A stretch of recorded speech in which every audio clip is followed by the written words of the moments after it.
Tonight, a warning about rideshare safety, how traffickers are allegedly using the platforms to gain access and transport victims throughout Metro Atlanta. 11 Alive's Cody Alcorn live in Midtown, where he spoke with an attorney who says this is happening, unfortunately, Cody, more than people realize. That's right, Jennifer. Attorney Michael Neff says this really boils down to accountability and oversight, especially across the metro where victims are being sold and bought for sex every single day. And it really is a parent's worst nightmare, one that could become a reality before you could ever stop it.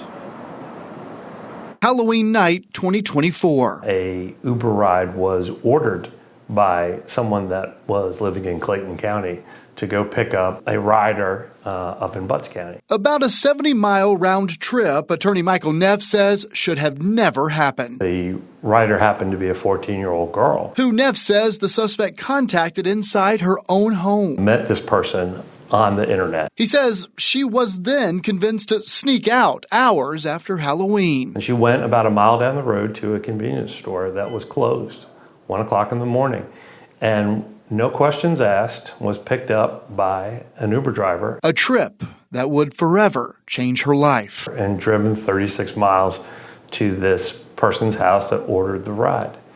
And this should never have happened. A 14-year-old girl. This person was not an adult, did not order the ride, and should not have been transported 36 miles to a sexual predator's house. Where Neff says the young girl was assaulted. Over 4 days, she was drugged and raped. So it is a horrifying thing. And when you look at rideshare drivers and rideshare companies, they're not as regulated as one would hope that they are. Neff believes rideshare companies should do more. It's not difficult. It's not challenging. It's not hard.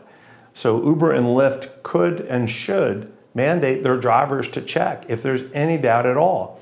But even more than that, they could require guest passengers to register who they are and show a form of government ID.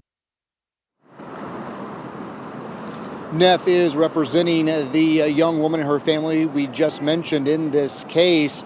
Now, he tells me that this case is being litigated in Gwinnett County, and even if going after ride shares for money, he says it's worth it because it puts pressure on these companies to make changes. He says they have to close these gaps, which people are using to commit these heinous acts. Live in Atlanta, Cody Alcorn, 11 Alive News.